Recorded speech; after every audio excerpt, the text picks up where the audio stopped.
l'épilepsie est une maladie chronique ou bien un trouble cérébral qui est causé par la répétition de plusieurs crises épileptiques. Une crise épileptique, c'est quoi? Ce sont des manifestations cliniques transitoires, paroxystiques, qui sont causées par un dérèglement électrique au niveau neuronal, c'est-à-dire par une dépolarisation ou bien une hyperexcitabilité neuronale et dépolarisation massive, paroxystique qui génère des bouffées de potentiel d'action au niveau d'une population de neurones. Cette dépolarisation massive ou bien hyperexcitabilité va être manifestée par une crise épileptique qui peut être soit causée par une maladie d'épilepsie ou bien peut être occasionnelle, c'est-à-dire survient pour la première fois. À la continue de cette vidéo, on va voir le contenu de cette vidéo. On va voir les deux premiers éléments qui sont la conduite à tenir durant la crise d'épilepsie après ça, on va faire la conduite à tenir au décours ou bien après la crise d'épilepsie. La prochaine vidéo, on va voir la conduite du traitement, comment faire le traitement et enfin la conduite à tenir devant un état de mal épileptique, c'est-à-dire la forme la plus grave de cette épilepsie. La conduite à tenir durant la crise d'épilepsie, c'est-à-dire qu'est-ce qu'on fait quand le patient commence à faire ces crises. On va la première des choses faire le vide autour du patient. On va laisser le patient faire ses crises sans l'interrompre. On va faire le vide autour du patient. Il faut écarter tous les objets qui peuvent être potentiellement dangereux et peuvent le blesser. Aussi, après ça, on va faire le patient dans une position latérale de sécurité pour assurer qu'il respire normalement sans difficulté. Après ça, ne jamais introduire votre doigt dans la bouche du patient durant la crise. Pourquoi? Parce que la crise est générée par une hyperexcitabilité neuronale. Cette hyperexcitabilité va causer une contraction très intense, très forte et très massive. Donc cette contraction, si vous introduisez votre doigt dans la bouche du patient, vous risquez de perdre le doigt tellement la contraction est très massive.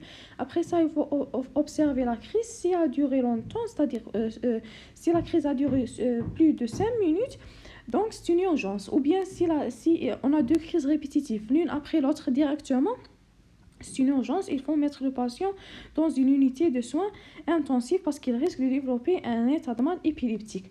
Après ça, la conduite à tenir au décours de la crise, c'est-à-dire quelle est l'enquête clinique, ou bien conduite à tenir, on va la première des choses faire l'interrogatoire, soit avec le patient ou bien son entourage, sur les antécédents personnels du patient, c'est-à-dire s'il a fait des crises d'épilepsie avant ça, si c'est un malade, il faut chercher si c'est un malade épileptique connu ou bien si cette patient fait son crise pour la première fois.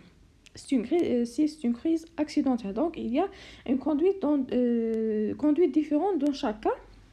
Après ça, il faut chercher la notion des antécédents familiaux de l'épilepsie, c'est-à-dire si le patient a un membre de la famille qui a une maladie d'épilepsie, il risque de développer l'épilepsie, un risque important de développer l'épilepsie. Ou bien le risque est multiplié par 2.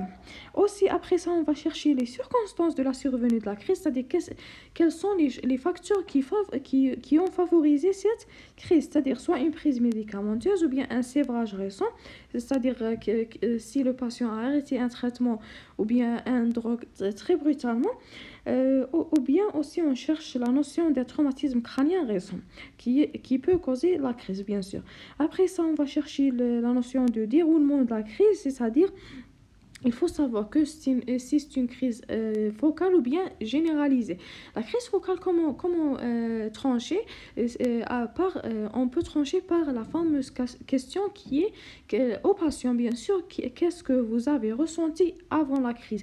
S'il a ressenti des contractions involontaires d'un membre, etc., ou bien ressenti quelque chose qui n'est pas normal, c'est-à-dire soit des odeurs ou bien des images bizarres, donc c'est une crise focale.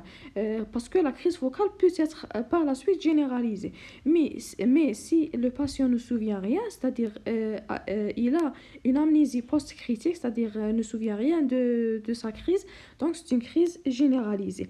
Après l'interrogatoire, on va faire l'examen clinique. L'examen clinique, on va chercher la notion de fièvre, c'est-à-dire les causes qui peuvent causer les crises convulsives sont Par exemple, une infection, surtout à la phase aiguë. Par exemple, la méningite. Donc, il faut chercher la fièvre, il faut chercher les signes de la méningite, c'est-à-dire la notion de céphalie, raideur de la nuque, le signe de Kernick et Prusinski. Après ça, on va faire un examen neurologique pour chercher les signes neurologiques de localisation et savoir la zone du cerveau qui est touchée. D'accord?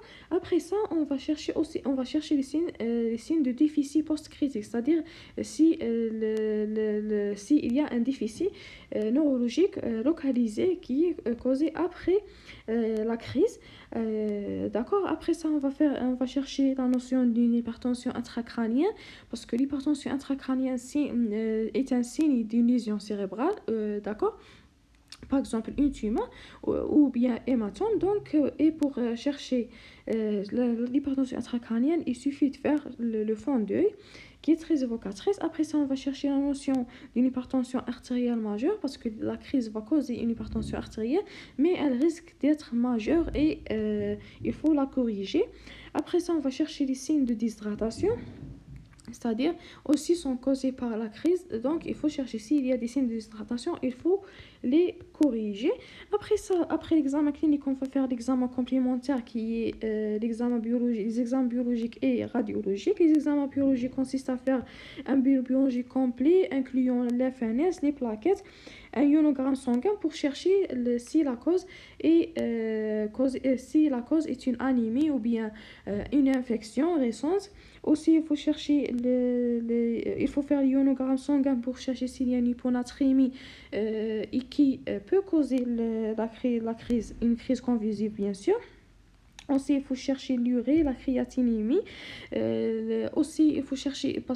Pourquoi? Parce que la tienne rénale, il faut faire un bilan rénal et hépatique parce que la tienne rénale peut causer cette crise. Aussi, il faut chercher la notion de la glycémie parce que l'hypoglycémie peut causer une crise accidentelle. Aussi, après ça, on va chercher la notion d'alcoolisme, c'est-à-dire on va chercher si le patient prend c'est-à-dire l'alcoolémie, l'alcool dans le sang. Aussi, les médicaments, il faut chercher le temps sanguin des médicaments. C'est-à-dire si c'est un malade épileptique connu et pour savoir si la cause est parce que le patient a arrêté son traitement, donc il faut faire le taux sanguin des médicaments d'épilepsie. Aussi après ça, on va chercher les traces des drogues dans le sang ou bien des urines.